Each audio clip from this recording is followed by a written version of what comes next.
Alright guys, I just kind of want to show you, I've had this insane idea for months. I drew up on a piece of paper 10 different ways, brought it down to 3 different ways, kind of split the difference, went for the middle plan, and then last minute I changed it and made it bigger than what I was going to. So alright, the idea is there'll be a winch mounted right here. This will stay on the main trail you cut by hand or old logging road or whatever. And basically we keep on getting these jobs with massive timber. And my thoughts are like on a 3-foot, 40-inch log. We'll take the time to bring this thing all the way to the tree, maybe winch it up. But the idea is it will get winched up right here. My releases and everything will be set right here, and the log will hang from right here. So it's got like 2 foot, 2.5 foot of leverage picking up on the back of the log, so it's not dragging so hard. And I made it so wide and bulky that hopefully a lot of times I can get the butt in there, so it's even heavier cocked that way, which makes the drag very low in theory. I don't know, I could be completely wasting my time. I've never seen anything like it. And I may hate it. So I'm using all scraps. I bought 2 pieces of steel. It's the only thing I've bought for it, and except for the tires and tubes and rims. I had paint, and tubes are supposed to be here Monday. I'll probably just throw the stiff tongue in it for now, and then that may get swapped up so I can go 3 up or whatever. We'll just have to see in time.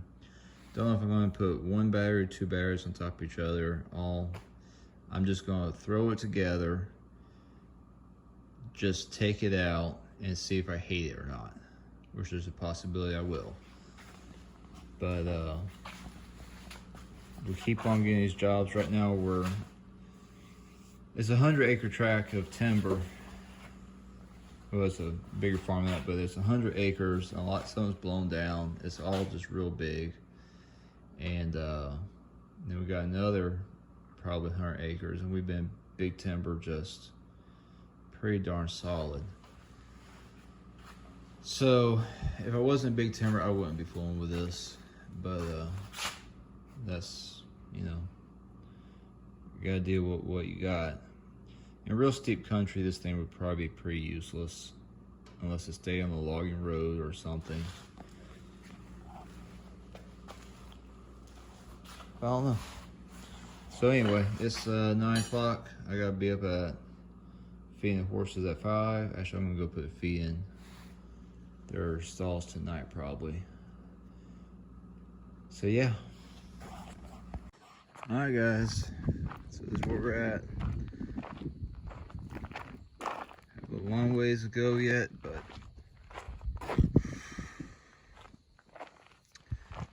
I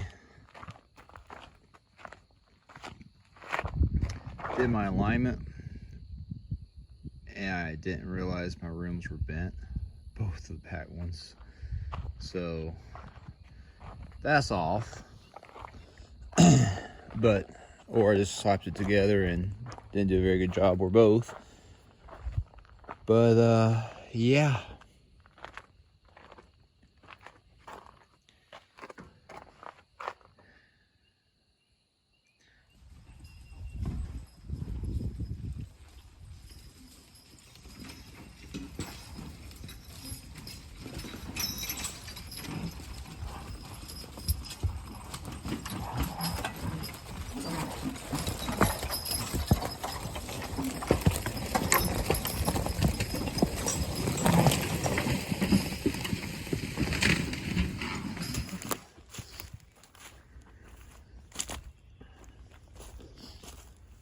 Those are 35 tires.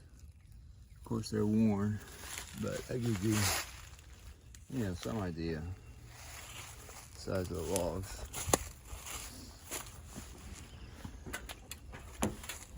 Ooh, now.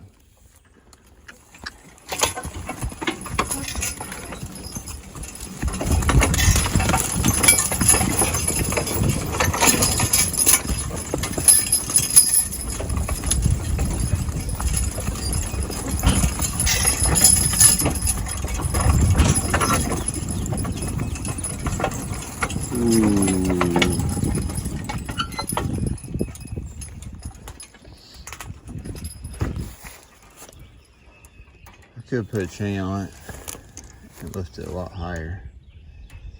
Probably what I should have done. See how much drag I have here. But you can see, well, should have been airborne.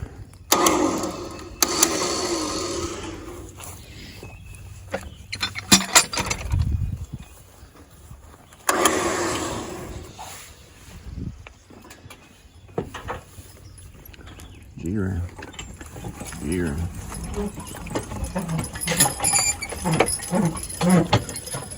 Well, that's the first log out of the woods. First time for everything. So there's about 300 board feet in that log. There's 700-800 board feet in this log. And that's a slightly a little bit of uphill pull the horses are doing there. So it definitely makes things easier. Is it worth it or not? And this thing was not made to replace the log arch or log wagon or anything. It's meant to be its own thing, and I'll have to use it for a year to even know if it's worth it or not or whatever. But so far, I think it may have a place in big timber. So anyway, the reason why I'm making this video showing dumb stuff like this is more or less maybe someone could take this idea and improve upon it, or maybe someone else has other, have made things or used things that have made their lives better in the woods. A little bit easier on the horses, a little bit more efficient. I'm interested in that stuff. If anybody has used certain tools or done things to, and they've seen a big difference in, let me know. I do this for a living, and there's so much knowledge out there, so much to learn, so many different scenarios. It's just an endless amount to learn and improve upon and relearn. So yeah, I really enjoy it. But that's partly, I make these videos, one to show customers what we're, a service that we could provide, but also for me to kind of gain knowledge.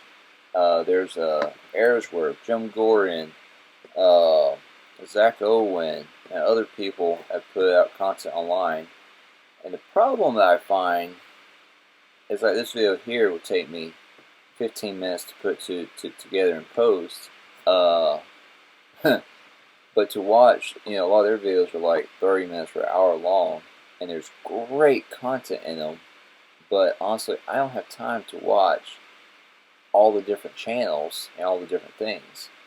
So if y'all learn something from some of these other dudes, other old timers that aren't even on YouTube or whatever, things that have helped y'all in the woods, let me know. That's part of why I do these videos, is so I can learn. I'm not trying to teach anybody anything. I guess I'm showing what I do, but I also want to learn from people. And so anyway, that's part of why I do YouTube and why I show ridiculous things like this.